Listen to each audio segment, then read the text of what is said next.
अस्सलाम वालेकुम everyone, I hope आप सब खैरियत से होंगे। आज के वीडियो लेक्चर के अंदर हम डिस्कस करने जा रहे हैं एंटोन चेखव का last and very famous play the cherry orchard, जो 1904 में पब्लिश हुआ।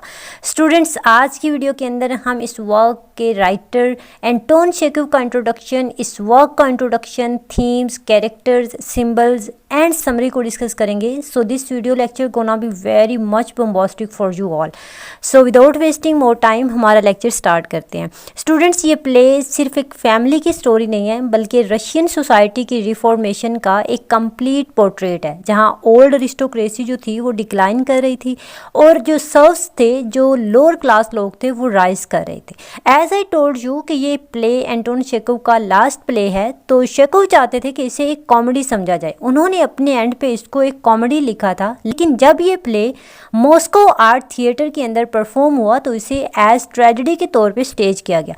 द चेरी ऑर्चर्ड के अंदर एंटोन चेखव ने 20th सेंचुरी के स्टार्ट में रशिया का सोशल क्लाइमेट दिखाया, जब पुराने अरिस्टोक्रेट जो थे वो अपनी लैंड, अपनी वेल्थ, अपनी प्रॉपर्टी सभी खो रहे थे और नए सोशल स्टेटस के साथ उनको एडजस्ट करने की समझ नहीं आ रही थी कि वो किस तरह से नए सोशल स्टेटस को अडॉप्ट करें। सो 1903 और 1904 के बीच में मॉस्को आर्ट थिएटर में ये प्ले पब्लिश हुआ था। It is a tragic comedy, जिसका मतलब है कि इसको पढ़ते हुए हमें दुख भी होगा और हंसी भी आएगी। तो अभी हम एंटोन चेखव की बायोग्राफी को देख लेते हैं। स्टूडेंट्स, एंटोन चेखव का फुल नेम था एंटोन प्लोविच चेखव। अगर मैं इसको प्रोनाउंस गलत कर रही हूँ तो आई एम सो सॉरी, काफ़ी मुश्किल प्रोनाउंसिएशन है।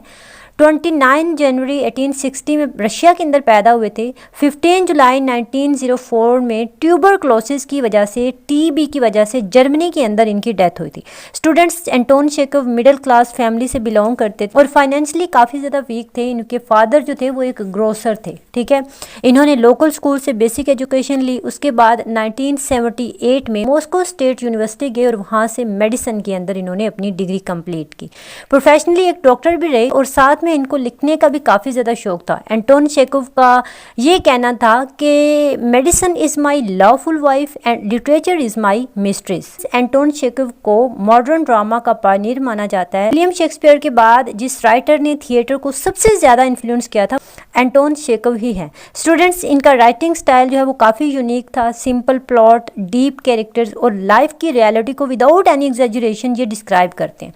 इनके मेजर वर्क्स में हमारे पास हैं द स्टेप, जो 1888 में पब्लिश हुआ था। उसके बाद the lady with the dog 1899 में पब्लिश हुआ था। The darling, the seagull, uncle Vaniya, three sisters and the cherry orchard इनके इंपॉर्टेंट वर्क्स में हैं। स्टूडेंट्स, ये वर्क्स जो है वो एंटोन चेखव के मोस्ट इंपॉर्टेंट वर्क्स हैं। सो अभी हम द चेरी ऑर्चर्ड के हिस्टोरिकल बैकग्राउंड को समझ लेते हैं। हम चेरी ऑर्चर्ड के हिस्टोरिकल बैकग्राउंड की बात करते हैं तो ये प्ले 1904 में लिखा गया था। 19th सेंचुरी का एंड था और 20th सेंचुरी जो थी वो स्टार्ट हो रही थी। रशिया जो था एक बहुत बड़े पोलिटिकल, सोशल और इकोनॉमिकल चेंज को फेस कर रहा था। 1861 में पेजेंट लोगों को आज़ादी मिल गई थी और उनकी जो गुलामी थी वो ख़त्म हो चुकी थी। और इस बड़े चेंज के बाद अरिस्टोक्रेटिक फैमिलीज़ को समझ नहीं आ रही थी कि वो नया जो लाइफस्टाइल है उसको किस तरह से अडॉप्ट करें। वी कैन से कि अमीरों का फाल होता गया, उनकी इनकम, उनकी प्रॉपर्टीज़ जो हैं वो सभी उनसे खो रही थी। वी कैन से कि एक तरफ उनकी अरिस्टोक्रेसी डिक्लाइन हो रही थी और दूसरी तरफ एक नई मिडिल क्लास राइज हो रही थी। और यही कॉन्फ्लिक्ट एंटोन चेखव ने चेरी ऑर्चर्ड के अंदर हमें दिखाया है। 1904 के अंदर रूसो जापानीज वार भी चल रही थी, जिसमें रशिया को काफ़ी डिफीट का सामना था और यही वजह थी उनकी बेचैनी और ज़्यादा बढ़ रही थी। और कुछ सालों बाद 1917 की रेवोल्यूशन ने पूरी अरिस्टोक्रेसी को स्वीप कर दिया था। इंडस्ट्रियलाइजेशन बढ़ रहा था, प्रोग्रेस हो रही थी और एंटोन चेखव ने इसी चीज़ को, इसी सारी सिचुएशन को अपने प्ले द चेरी ऑर्चर्ड के अंदर दिखाया। अगर हम चेरी ऑर्चर्ड की स्टोरी में देखते हैं तो रनीव्स की जो फैमिली है वो अरिस्टोक्रेसी को रिप्रेजेंट कर रही है। वो अपनी सारी प्रॉपर्टी खो देते हैं जस्ट बिकॉज वो चेंज को अडॉप्ट नहीं करते। Economically Russia was also transforming as Ranevskys की फैमिली, ठीक है। तो अभी हम इस प्ले के मेजर कैरेक्टर्स को डिस्कस करते हैं ताकि जब आप स्टोरी को सुनो तो आपको कैरेक्टर्स को समझने में कोई कंफ्यूजन ना हो। सबसे पहले हमारे पास है लेबोव रेनिव्स्की, एक विडो वुमेन है जो काफ़ी ज़्यादा इमोशनल और नॉस्टैल्जिक लेडी है। वो अपनी सारी की सारी प्रॉपर्टी खो देती है और फिर भी उसकी जो एक फ्लेक्स होता है वो ख़त्म नहीं हो रहा होता। उसकी जो अमीरी होती है ना, उसके एक्शंस में हमें नज़र आ रही होती है। अगर आप इस प्ले को पढ़ोगे तो आपको काफ़ी ज़्यादा इंटरेस्टिंग इसका कैरेक्टर कैरेक्टर लगेगा। यानी गरीब होने के बावजूद, अपनी प्रॉपर्टी खो देने के बावजूद ये औरत जो है ये अपनी अमीराना जो शहाना लाइफ होती है उसको छोड़ना नहीं चाहती। उसके बाद कैरेक्टर है अन्या का। ये मैडम रनीव्स्की की बेटी होती है जो कि काफ़ी होपफुल होती है और ऑप्टिमिस्टिक होती है और फ्यूचर को लेके काफ़ी इसके प्लान्स होते हैं। उसके बाद है Varya. Varya is a adopted daughter of madam Ranevsky, एक प्रैक्टिकल रिलीजियस लड़की है। उसके बाद है गायब। गायब जो है ये मैडम रनीव्स्की का भाई होता है और काफ़ी एसेंट्रिक और बेकार आइडियाज़ रखता है। इसका जो बिहेवियर होता है वो चाइल्डिश बिहेवियर होता है। आप कह लो कि ये अमीर तो है, अरिस्टोक्रेटिक फैमिली में से तो है, लेकिन इससे अच्छे बाकी जो सर्वेंट्स हैं उनकी जो ऑनेस्टी है, उनका जो नॉलेज है, उनकी जो रिसर्च है वो इससे काफ़ी ज़्यादा बेटर है। उसके बाद है लोफाकिन। लोफाकिन जो है ये एक सर्फ का बेटा होता है और काफ़ी ज़्यादा वेल्दी बिजनेसमैन बन जाता है कहानी में आगे चल के। उसके बाद है ट्रोफिमोव। ट्रोफिमोव जो है ये एक स्टूडेंट भी होता है, फिलोसफर भी होता है, जो नए रशिया को सिम्बलाइज कर रहा है। यानी इसकी जो रिसर्च होती है, इसका नॉलेज जो होता है, इसकी जो अवेयरनेस होती है वो एक ट्रांसफॉर्मेशन को शो कर रही है, एक नई चीज़ को, नए इनकलाब को शो कर रही है। उसके बाद कैरेक्टर है फिर्स का। फिर्स एक ओल्ड सर्वेंट होता है जिसकी उम्र 87 साल होती है और ये ओल्ड टाइम पीरियड को रिप्रेजेंट कर रहा होता है, यानी पुराने ज़माने का सिंबल होता है। अभी हम डिस्कस करते हैं सिंबल्स को कि एंटोन चेखव ने इस ग्रेट प्ले को लिखते हुए किन सिंबल्स का यूज़ किया है। चेरी ऑर्चर्ड के सिंबलिज्म की बात करते हैं तो इस प्ले के अंदर सबसे जो मेन सिंबल है वो सिंबल है चेरी ऑर्चर्ड इटसेल्फ। यानी चेरी ऑर्चर्ड जो है ये खुद एक सिंबल है, सिंबल ऑफ द पास्ट। यानी चेरी ऑर्चर्ड जो है ये रिप्रेजेंट कर रहा है ओल्ड अरिस्टोक्रेसी को और उनकी लग्जरियस लाइफस्टाइल को। उसके बाद मेमोरी एंड नोस्टैल्जिया, यानी मैडम रनीव्स्की के लिए और उनके भाई गायब के लिए ये सिंबलाइज करता है उनकी चाइल्डहुड मेमोरीज को, उनकी इनोसेंस को और उनकी ब्यूटी को। यानी जब चेरी ऑर्चर्ड को काटने का टाइम आता है, जब उसको गिराने का टाइम आता है, तो ये दोनों बहन भाई काफ़ी ज़्यादा हर्ट हो जाते हैं, परेशान हो जाते हैं। ये चेरी ऑर्चर्ड उनकी जो है वो चाइल्डहुड मेमोरीज को रिप्रेजेंट कर रहा होता है। उसके बाद डिके एंड चेंज। जब चेरी ऑर्चर्ड कट जाता है तो ये सिंबलाइज कर रहा है कि एक नया एरा स्टार्ट हो रहा है और एक पुराना टाइम जो है वो ख़त्म हो चुका है। एक पुरानी जो कस्टम्स हैं, पुरानी ट्रेडिशंस जो हैं, सभी कुछ ख़त्म हो रहा है और एक नई क्लास, एक नया एरा स्टार्ट हो रहा है। उसके बाद जो है वो लोफाकिन का सिंबल यहाँ पे यूज़ किया गया। लोफाकिन जो है ये एक बिजनेसमैन है, होता ये एक सर्वेंट है जो सिंबलाइज कर रहा है एक सोशल मोबिलिटी को। As the son of a former serf, purchase of the states proves that the power is shifting. यानी एक गरीब, एक सर्वेंट होने की हैसियत से जब लोफाकिन उनकी स्टेट को ख़रीद लेता है, परचेज कर लेता है, तो ये चीज़ साबित करती है कि वो पावर जो है वो शिफ्ट हो रही है। यानी अमीर जो थे उनकी अब जो आप कह रहे हो अमीरों का जो सिक्का था वो अब चलना बंद हो गया और जो लोअर क्लास लोग थे, जो सर्वेंट्स थे, जो सर्फ लोग थे, वो ऊपर आ रहे थे। उसके अलावा उसकी जो ओनरशिप है ऑर्चर्ड की वो सिंबलाइज करती है कि मिडिल क्लास की फतह को, मिडिल क्लास की जो ट्रिम्फ है उसको सिंबलाइज करती है और अरिस्टोक्रेसी के डिक्लाइन को सिंबलाइज करती है।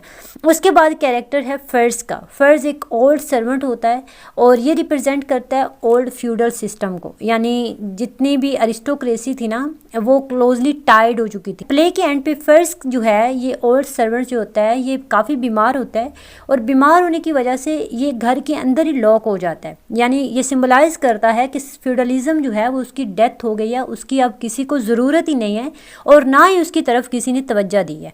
उसके बाद साउंड ऑफ एक्स जो है ये सिंबलाइज करती है एक सिविलाइजेशन के एंड होने को, डोमिनेंस के एंड होने को रिप्रेजेंट करती है।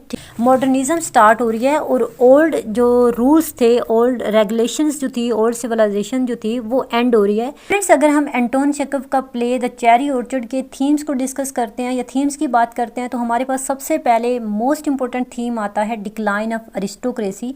पूरा प्ले, पूरा इसका बैकग्राउंड, सभी कुछ जो है डिक्लाइन ऑफ अरिस्टोक्रेसी को शो करता है। यानी रनीव्स की जो फैमिली है ये पुराने ज़माने के लैंड ओनर्स हैं, वो अपने पास्ट की मेमोरीज में जीते हैं। यानी उनके लिए उनका सभी कुछ, उनका जो असासा है, उनका एसेट जो है उनकी पास्ट मेमोरीज हैं, लेकिन नए ज़माने के इकोनॉमिक और सोशल रूल्स को एक्सेप्ट नहीं करते। यही वजह होती है, यही रीज़न होती है कि उनकी पावर, उनकी स्टेट, सभी कुछ उनसे खो जाता है। उसके बाद है rise of middle class. Middle class लोग जैसे सर्वेंट्स जो थे, पेजेंट्स, सर्फ लोग जो थे वो राइज हो रहे थे। यानी अमीर लोग डिक्लाइन हो रही थी, अरिस्टोक्रेसी डिक्लाइन हो रही थी और गरीब लोग जो थे वो ऊपर आ रहे थे, बढ़ रहे थे, यानी रेवोल्यूशन आ रहा था, इंडस्ट्रियलाइजेशन हो रही थी, चेंज आ रहा था सोसाइटी के अंदर।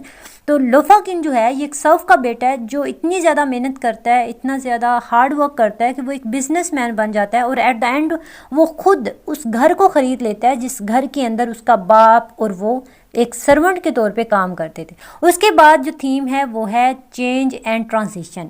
चेरी ऑर्चर्ड के कट होने का ये पर्पस था कि एक एरा ख़त्म हो रहा है, एक नया एरा स्टार्ट हो रहा है। शेकोव ये में बताना चाहते हैं कि सोसाइटी हमेशा से चेंज होती है, चाहे लोग उसे एक्सेप्ट करें ना करें, जिस तरह से भी लोगों का एक एटीट्यूड है, जो रवैया है वो जैसा भी हो, लेकिन सोसाइटी जो है वो ज़रूर चेंज होती है। जैसे मैडम रनीव्स्की जो हैं उन्होंने चेंज को एक्सेप्ट नहीं किया और एट द एंड तक उन्होंने इस बात को नहीं माना कि वो अपनी प्रॉपर्टी खो रही हैं, वो चेरी ऑर्चर्ड को खो रही हैं, वो अपने पास्ट मेमोरीज़ को खो रही हैं। एट द एंड वो अपनी सभी जायदाद इवन के चेरी ऑर्चर्ड भी खो देती है। उसके बाद जो इम्पोर्टेंट थीम है इस प्ले के अंदर वो है नॉस्टैल्जिया वर्सेस प्रोग्रेस। मैडम रनीव्स्की और गाइव जो है दोनों बहन भाई पास्ट में फंसे होते हैं, ठीक है, उनका सभी कुछ उनका पास्ट होता है। उनके लिए ऑर्चर्ड एक मेमोरी है, एक खूबसूरत पास्ट है जहाँ पर उन्होंने अपना बचपन गुजारा है, जहाँ पर उनकी मेमोरीज हैं। स्टूडेंट्स, ये कहानी स्टार्ट होती है एक मॉर्निंग सीन से। सुबह का वक्त है और एक पुराना स्टेट मैडम रनीव्स्की का घर, वहाँ से ये स्टोरी स्टार्ट होती है जहाँ पर कुछ सर्वेंट्स जो हैं वो मैडम रनीव्स्की का वेट कर रहे होते हैं उनका वेलकम करने के लिए। मैडम रनीव्स्की जो हैं अपनी बेटी अन्या और 2 सर्वेंट्स शार्लेट एंड याशा के साथ 5 साल बाद फ्रांस से रशिया वापस आ रही होती हैं। स्टूडेंट्स, मैडम रनीव्स्की जो हैं वो अपने कुछ पर्सनल ट्रेजेडीज़ और इमोशनल ट्रॉमास की वजह से 5 साल पहले रशिया छोड़ के फ्रांस सेटल होने के लिए जाती हैं, क्योंकि इनकी लाइफ में काफ़ी प्रॉब्लम्स आ चुकी होती हैं और ये डिसीजन लेती हैं कि ये फ्रांस जाएंगे और वहाँ अपने लवर के साथ शादी करके वहाँ पर सेट हो जाएंगे, क्योंकि इनके हस्बैंड की डेथ हो चुकी थी और इनके छोटे बेटे की डूबने की वजह से मौत वाक़ हो चुकी थी। यही प्रॉब्लम्स थे कि मैडम रनीव्स्की जो हैं ये फ्रांस जाने का फ़ैसला करती हैं ताकि वहाँ पर ये अपनी लाइफ सेट कर सकें। लेकिन स्टूडेंट्स, वहाँ क्या होता है, मैडम रनीव्स्की को उल्टा नुकसान का सामना करना पड़ता है। उनकी जितनी जायदाद होती है, जितना उनके पास पैसा होता है, सभी खो जाता है और उनका वो लवर जिनकी आस पर मैडम रनीव्स्की फ्रांस सेटल होने के लिए जाती हैं वो भी उनको धोखा देता है। तो स्टूडेंट्स, मैडम रनीव्स्की जो है वो अपनी प्रॉब्लम से भरी लाइफ से छुटकारा पाने के लिए अपने आप को तन्हा कर लेती हैं, फ्रांस चली जाती हैं, लेकिन वहाँ जाके भी उनको सभी मुश्किलात का सामना करना पड़ता है जो मैंने आपको बताई। तो फिर मैडम रनीव्स्की क्या करती हैं, रशिया वापस आने का डिसीजन लेती हैं। तो अब ये लोग अपने घर वापस आते हैं और उनके कुछ फैमिली मेंबर्स, दोस्त और सर्वेंट्स जो हैं उनका वेट कर रहे होते हैं और उन्हें वेलकम करते हैं। ये लोग मैडम रनीव्स्की के जाने के बाद उनके घर का ख्याल रखते हैं, जिनमें गाइव मैडम रनीव्स्की का भाई होता है, वरिया उनकी बेटी एंड लोफाकिन जो हैं वो शामिल है। स्टूडेंट्स, मैडम रनीव्स्की जब घर पहुंचती हैं तो उनको ये खबर मिलती है कि उनके घर का इंटरेस्ट जो है वो काफ़ी हद तक बढ़ चुका है और अगस्त तक उन्हें पैसे हर हाल में चुकाने हैं, यानी कर्जा इतना ज़्यादा हो चुका है और कर्जा अदा करने के लिए उनको अब ये घर हर हाल में बेचना ही है, क्योंकि उनके पास और कोई सोल्यूशन नहीं है। इस घर में एक चेरी ऑर्चर्ड है। चेरी ऑर्चर्ड मीन्स शहतूत का एक दरख्त है। ये एक ऐसा बागीचा है, एक ऐसा ऑर्चर्ड है जिसमें चेरी का दरख्त है और मैडम रनीव्स्की की एस्टेट का बहुत सारा हिस्सा इस चेरी ऑर्चर्ड ने लिया हुआ है, यानी घेरा हुआ है। यानी इतनी बड़ी प्रॉपर्टी में, इतने बड़े घर में सबसे ज़्यादा हिस्सा जो है वो इस ऑर्चर्ड का है।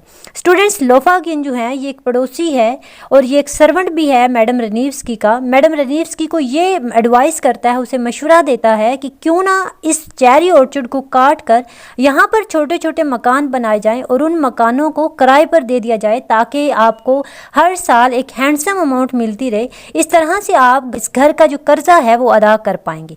लेकिन मैडम रनीव्स्की जो हैं वो लोफाकिन की बात को इंपॉर्टेंस नहीं देती, उसकी बात सुनती नहीं है, ना ही उसको सीरियस लेती हैं। इसके बावजूद, इतना ज़्यादा कर्जा होने के बावजूद मैडम रनीव्स्की जो हैं उनको अपनी शहाना लाइफ की फ़िक्र है, अपनी पार्टीज़, अपने फेयर, अपनी जो उसकी एक इमेज है उसको बरकरार रखने की टेंशन में है। मैडम रनीव्स्की क्या करती हैं, अपनी फ्रेंड से कर्जा लेती रहती हैं और अपनी जो अयाशियाँ हैं वो उसी तरह से बरकरार रखती हैं।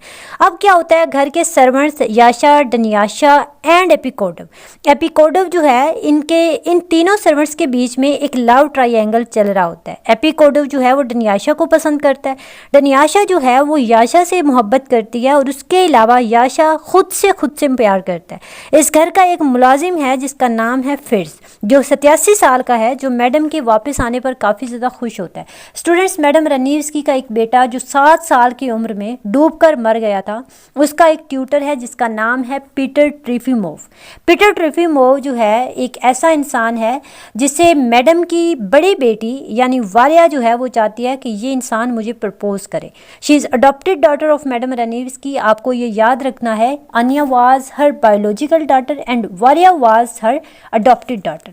स्टूडेंट्स, इस घर की पिछली साइड पर घर के सभी सर्वेंट्स बैठे होते हैं, मौसम को एंजॉय कर रहे होते हैं, डिस्कशंस कर रहे होते हैं। तभी वहाँ पर मैडम रनीव्स्की, उनका भाई गाइव और लोफाकिन वहाँ पर आते हैं। अब सर्वेंट्स वहाँ से चले जाते हैं। लोफाकिन मैडम रनीव्स्की से पूछता है कि क्या आप चेरी ऑर्चर्ड को कटवाने के लिए रेडी हैं, लेकिन मैडम रनीव्स्की जो है वो लोफाकिन को इग्नोर करती हैं, यानी वो नहीं चाहती कि वो चेरी ऑर्चर्ड को काटें, क्योंकि चेरी ऑर्चर्ड से उनकी काफ़ी ज़्यादा मेमोरीज जुड़ी होती हैं, उनकी चाइल्डहुड मेमोरीज होती हैं, उनके साथ चेरी ऑर्चर्ड के साथ उनका एक इमोशनल बॉन्ड होता है, इमोशनल कनेक्शन होता है, तो वो नहीं चाहते कि वो इसको कटवाएं। अब वहाँ पर अन्या भी आ जाती है और पीटर ट्रोफिमोव जो सबको लेक्चर देना स्टार्ट कर देता है, उनसे बात करना स्टार्ट कर देता है कि रशिया जो है वो अपनी लेज़ी जनता की वजह से, लेज़ी आवाम की वजह से काफ़ी ज़्यादा प्रॉब्लम्स को फेस कर रही है। हार्ड वर्किंग लोगों की कमी हो गई है, लेकिन पुराना सिस्टम जो था ना, ये पहले वाला सिस्टम था, वो सभी ख़त्म हो रहा है और नई नई चीज़ें जो हैं वो सामने आ रही हैं। इसी दौरान वहाँ एक बैगर आता है, मैडम उसको गोल्ड का एक सिक्का देती है और अब वारिया भी वहाँ पर मौजूद होती है, जो गुस्से से वहाँ से चली जाती है। उसे गुस्सा आता है कि हम पाई के लिए तरस रहे हैं और आपको फ़कीरों को गोल्ड के सिक्के देने की पड़ी है। आनिया और ट्रोफिमोव भी वारिया के पीछे चले जाते हैं। ऐसे ही टाइम गुजरता जाता है। अगस्त का महीना आ जाता है जब मैडम रनीव्स्की के घर को नीलाम किया जाना था। जिस दिन घर की नीलामी हो रही थी उस दिन मैडम ने बहुत बड़ी पार्टी अरेंज की। अब आप यहाँ पर देखो, एक तरफ तो घर बिक रहा है, दूसरी तरफ मैडम को पार्टीज की पड़ी है। उसे ये टेंशन नहीं है कि मेरा चेरी ऑर्चर्ड, मेरी एस्टेट, मेरी प्रॉपर्टी, जहाँ पर मेरी यादें हैं, वो आज बिकने जा रहा है। उसे अपनी पार्टीज की पड़ी है। यहाँ से अमीर लोगों की सोच, उनके जो एक्शंस हैं उनका पता चलता है कि उन्होंने इस चीज़ को एक्सेप्ट ही नहीं किया कि उनका कितना बड़ा लॉस हो रहा है, बल्कि वो इस चीज़ के इंतज़ार में है कि कोई मिरेकल होगा कि ये सब कुछ ख़त्म हो जाएगा, ये सब कुछ रुक जाएगा। लेकिन दूसरी तरफ मैडम रनीव्स्की क्या कर रही हैं, वो पार्टीज अरेंज कर रही हैं। मैडम के भाई गाइव और लोफाकिन घर की नीलामी के लिए गए होते हैं और अभी तक वापस नहीं आए होते। वारिया को भी अभी अपनी माँ पर गुस्सा था, क्योंकि वो ये टेंशन लेके बैठी थी कि हमारे पास तो इतने पैसे नहीं है कि हम अपने घर को बचा सकें, हमारा घर नीलाम हो रहा है, हमारा चेरी ऑर्चर्ड जो है वो हमारे हाथों से जा रहा है, लेकिन हमारी माँ को पार्टीज अरेंज करने की पड़ी है और वो इस पार्टी का बिल किस तरह से अदा करेंगी। तभी वहाँ पर गाइव का आना होता है और मैडम रनीव्स्की गाइव से पूछती हैं कि क्या हुआ, नीलामी हो गई या फिर नहीं हुई। गाइव जो है वो बगैर कोई आंसर किए, बगैर कोई जवाब दिए वहाँ से चला जाता है। अब लोफाकिन वहाँ आता है जो बहुत खुश होता है। मैडम उससे चेरी ऑर्चर्ड के बारे में दरियाफ्त करती हैं, पूछती हैं कि वो बिक गया है या नहीं बिका, और अगर बिक गया है तो वो किसने ख़रीदा है। लोफाकिन कहता है कि वो चेरी ऑर्चर्ड मैंने ख़रीदा है। ठीक है, लोफाकिन जो है वो ही उस घर को ख़रीद लेता है, क्योंकि लोफाकिन के फादर पहले उसी घर में काम करते थे और आज उसने उसी घर को ख़रीद लिया। ये खबर सुनकर मैडम रनीव्स्की रोने लगती हैं, क्योंकि वो नहीं चाहती थी कि लोफाकिन उसे ख़रीदे, क्योंकि लोफाकिन का माइंड पहले से सेट था कि वो चेरी ऑर्चर्ड को कटवा देगा और वहाँ पर कुछ मकान बना के उनको किराए पर देगा। अब लोफाकिन जो है वो चेरी ऑर्चर्ड को कटवाने के लिए एक ऑर्डर देता है। स्टूडेंट्स, यहाँ पर पता चलता है कि सोसाइटी के अंदर कितना बड़ा ड्रास्टिक चेंज है, यानी 4 एक्ट्स के अंदर सब अपने घर को छोड़कर जाने की तैयारी कर रहे होते हैं। मैडम और उनकी फैमिली जो है वो ट्रेन पर बैठने के लिए रेडी हैं। लास्ट में वो घर को गुड बाय बोलते हैं और वहाँ से जाते हुए उन्हें चेरी ऑर्चर्ड के कटने की आवाज़ आती है। तो तभी अनिया वहाँ पर आती है लोफाकिन के पास। वो लोफाकिन को रोकती है कि जब तक हम यहाँ से जाएंगे नहीं, तुम चेरी ऑर्चर्ड को ना काटो, यानी तुम चेरी ऑर्चर्ड को काटोगे तो हमें दुख होगा। तो लोफाकिन उसकी बात मान लेता है, लेकिन क्या होता है कि सभी भागा भागी में घर का बूढ़ा है, सर्वेंट जो है, फिर उसको बाय मिस्टेक अंदर ही रख जाते हैं, यानी उसको कोई पूछता ही नहीं है। तो इससे ये चीज़ जो होती है कि यहाँ पर एक एरा जो है वो ख़त्म हो जाता है और एक नई शुरुआत होती है। जो सर्फ्स हैं वो ऊपर आते हैं और एरिस्टोक्रेसी जो है वो कहीं दब जाती है, वो नई जो है वो चेंज को अडाप्ट करने की कोशिश करती है। और बूढ़ा फिर जो है ये इस चीज़ को सिंबलाइज कर रहा है कि यहाँ पर ओल्ड चीज़ों की ज़रूरत नहीं है, ओल्ड जो ट्रेडिशंस हैं, ओल्ड जो रूल्स हैं, जो पुराना टाइम पीरियड है उसकी ज़रूरत नहीं है। एक नया एरा स्टार्ट हो चुका है, एक नई कहानी स्टार्ट हो चुकी है। और मैडम रनीव्स्की की फैमिली वहाँ से चली जाती है और वहाँ पे लोफाकिन जो है वो चेरी ऑर्चर्ड को कटवा देता है। इसी के साथ ही ये स्टोरी एंड हो जाती है। आई होप आपने फुल लेक्चर एंजॉय किया होगा। वीडियो अच्छी लगी होगी आपको, अगर अच्छी लगी है तो लाइक ज़रूर कर दो, शेयर कर दो, चैनल को सब्सक्राइब कर लेना। अपना रखिएगा ख्याल। अल्लाह हाफिज़।